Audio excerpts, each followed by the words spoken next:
Assalamualaikum warahmatullahi wabarakatuh. Salam sejahtera untuk kita semua.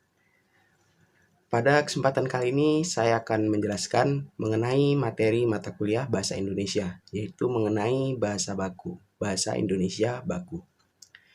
Sebelum memulai penjelasan, saya akan memperkenalkan diri saya terlebih dahulu. Oke, baik.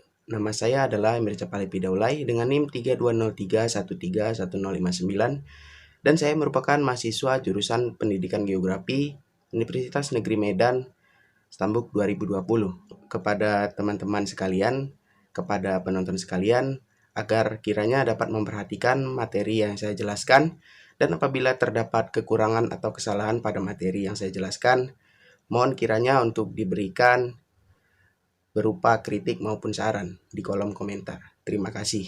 Nah, yang jadi akan saya jelaskan dalam video ini adalah mengenai bahasa baku. Jadi sebenarnya apa itu bahasa baku?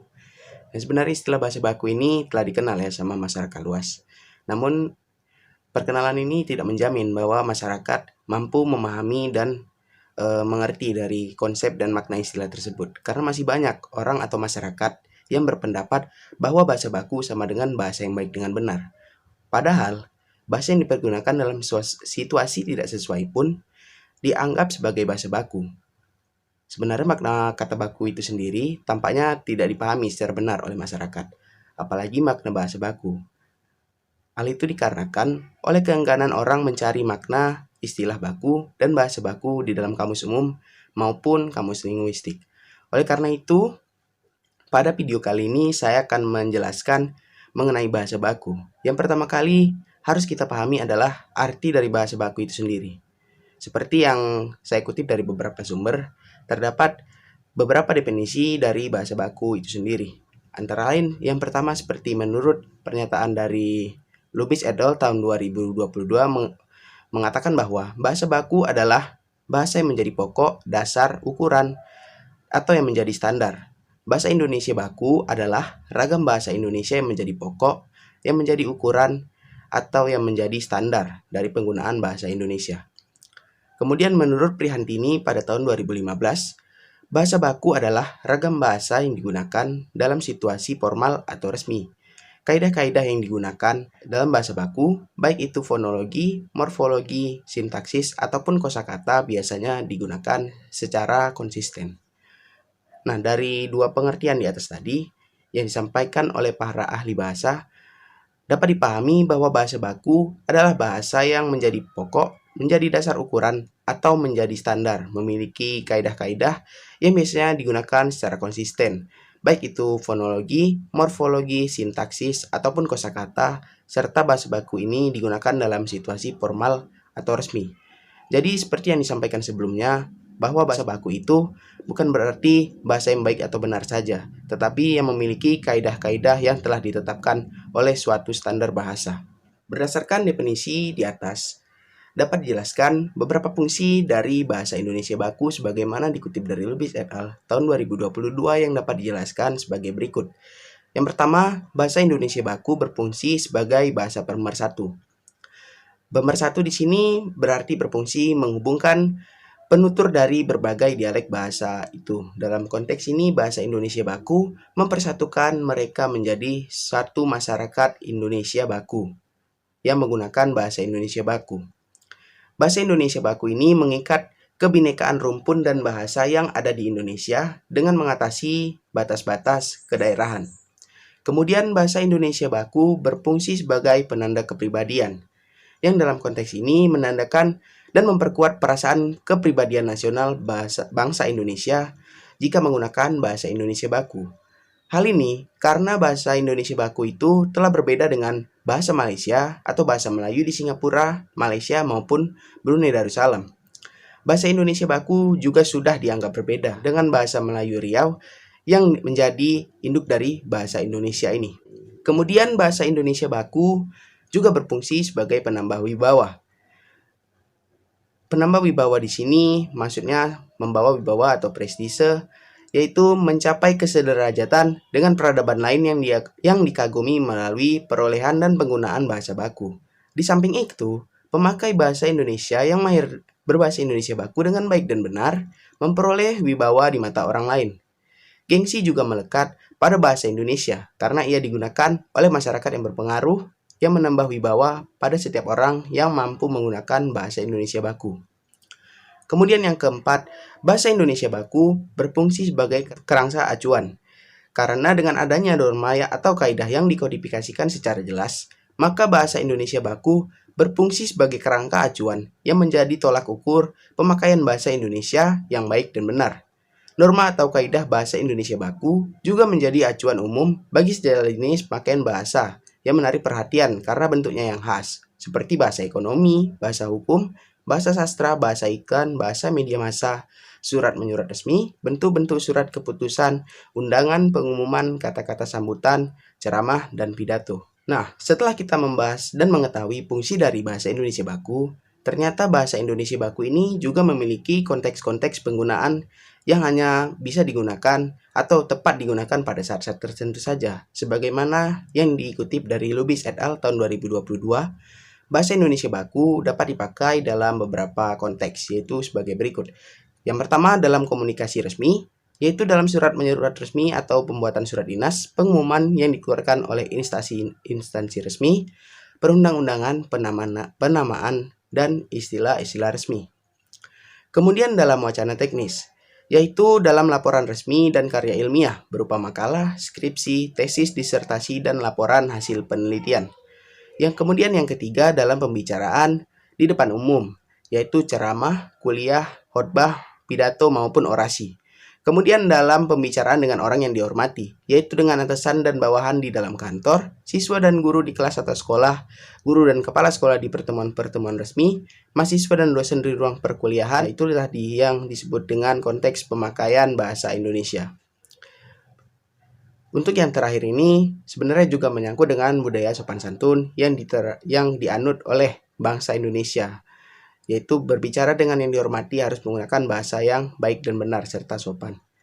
Nah, adapun dalam konteks yang pertama dan kedua tadi, dalam penulisan didukung oleh ragam Indonesia baku tulis. Dan untuk yang kedua dan ketiga didukung oleh ragam baku lisan.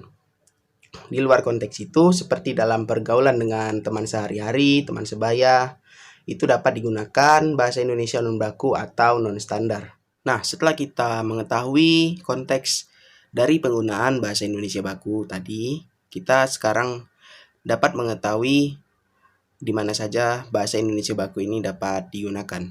Nah, untuk selanjutnya kita akan membahas mengenai ciri-ciri umum penggunaan bahasa Indonesia baku seperti yang disampaikan oleh Suyatno, Pujiati, Nurhamidah, dan Fasnur pada tahun 2017 dan juga Arifin, Wibowo, dan Sosroadi pada tahun 2010, yaitu sebagai berikut.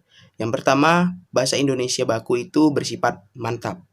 Mantap ini artinya sesuai dengan kaidah bahasa. Nah, seperti misalnya contohnya pada kata rasa, jika dibubuhi awalan pe, maka akan berbentuk kata perasa.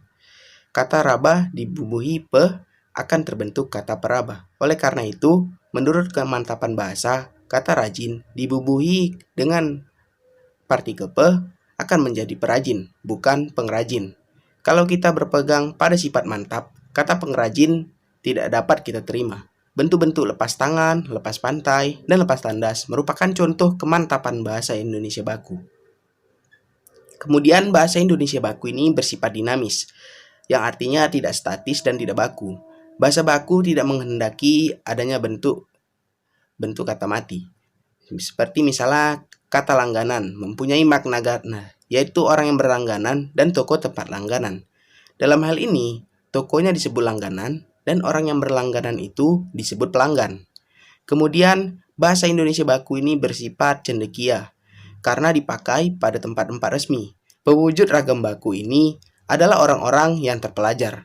Ragam baku dapat dengan tepat memberikan gambaran apa yang ada dalam otak pembicara atau penulis. Contoh, kalimat yang tidak cendekia adalah misalnya terdapat pada kalimat ini, yaitu rumah sang jutawan yang aneh akan dijual. Makna rumah sang jutawan yang aneh mengandung konsep ganda, yaitu rumahnya yang aneh atau sang jutawan yang aneh. Dengan demikian, kalimat itu tidak memberikan informasi yang jelas. Agar menjadi kalimat baku yang bersifat cendekia, maka kalimat tersebut harus diperbaiki. Dengan perbaikan yaitu sebagai berikut. Kalimat pertama yaitu rumah aneh milik San Jutawan akan dijual, atau rumah San Jutawan yang aneh akan dijual.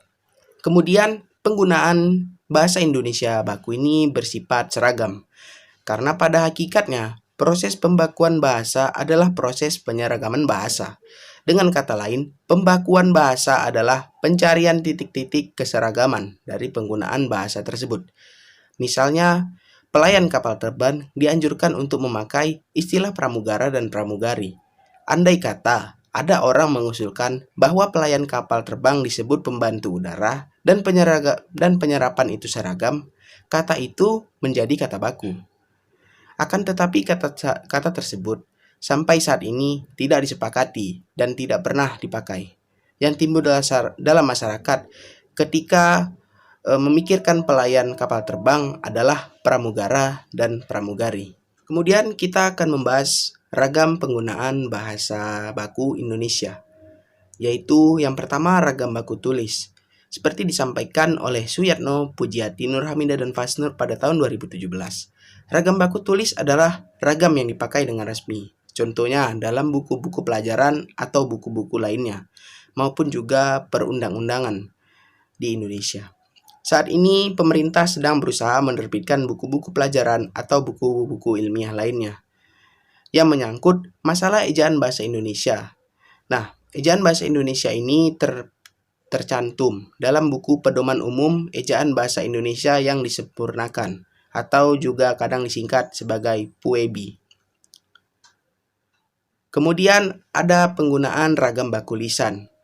Nah, seperti ragam baku tulis tadi, ragam baku lisan ini juga mengutip dari sumber yaitu Suyatno, Pujiati, Nurhamidah, dan Fasnur pada tahun 2017 yang mengatakan bahwa ukuran dan nilai ragam baku lisan ini tergantung pada besar atau kecilnya ragam daerah yang terdengar dalam ucapan. Seseorang dapat dikatakan berbahasa lisan yang baku kalau dalam pembicaranya tidak terlalu menonjol pengaruh logat atau dialek daerahnya. Contoh yang paling sering kita temui dalam ragam baku lisan adalah ketika mendengar orang-orang yang berasal dari daerah tertentu yang masih kental logatnya berbicara dengan bahasa Indonesia, maka akan terasa sekali ragam baku lisannya. Contohnya orang Batak yang terkenal dengan penggunaan e-nya yang kasar. E-nya yang kasar ini maksudnya seperti ini. Kalimat berapa dibaca berapa. Saya akan memberikan ada 5 contoh kata baku dan kata tidak baku. Serta saya akan juga mengulas sedikit penggunaannya dalam masyarakat. Yang pertama yaitu kata antre. Ini merupakan kata baku dan kata antri merupakan kata tidak baku. Nah, dalam masyarakat ini seringkali kita mengucapkan antrian atau juga tertera di minimarket atau supermarket antrian, bukan antrean. Nah, ini menunjukkan bahwa masyarakat masih kurang memahami penggunaan kata baku, yang mana kata baku dan kata tidak baku. Kemudian juga apotek dan kata apotik. Di sini yang kata baku adalah kata apotek, bukan kata apotik. Namun banyak sekali kita temui di jalanan-jalanan bahwa ada penjual obat atau toko obat yang menggunakan nama apotik, bukannya apotek. Kemudian yang ketiga ini berkaitan dengan penulisan suatu karya ilmiah juga, yaitu kata bakunya merupakan definisi, sementara kata tidak bakunya adalah definisi. Nah, di sini kita masih sering menggunakan kata versi yang tidak bakunya, yaitu definisi. Padahal kata bakunya adalah definisi. Kemudian yang keempat, kata bakunya kualitas dan kata tidak bakunya adalah kualitas. Nah, yang keempat ini sangat terkait dengan produk-produk atau iklan produk-produk tertentu. Nah, di sini dia menggunakan kata tidak baku, yaitu kualitas dengan huruf W, bukan dengan huruf U. Ini menunjukkan bahwa untuk mengiklankan bahasanya pun masih kurang tepat. Kemudian yang terakhir yaitu modern. Kata bakunya tidak menggunakan E di antara huruf R dan N, sementara itu kata tidak bakunya menggunakan huruf E di antara E dan R dan N. Namun masyarakat kita masih menggunakan banyak menggunakan yang versi tidak bakunya. Nah, jadi itulah tadi penjelasan saya mengenai materi bahasa Indonesia baku. Semoga dapat menambah wawasan kebahasaan dari para penonton sekalian. Sebelum menutup, saya mengucapkan terima kasih kepada Ibu dosen pengampu, yaitu Ibu Salma Nailovaria, SPD MPD, atas bimbingan dan arahannya sehingga materi ini dapat disusun dengan baik. Untuk itu, saya mengucapkan terima kasih yang sebesar-besarnya kepada para penonton sekalian atas perhatiannya, dan juga saya memohon maaf apabila terdapat kesalahan. Terima kasih. Assalamualaikum warahmatullahi wabarakatuh.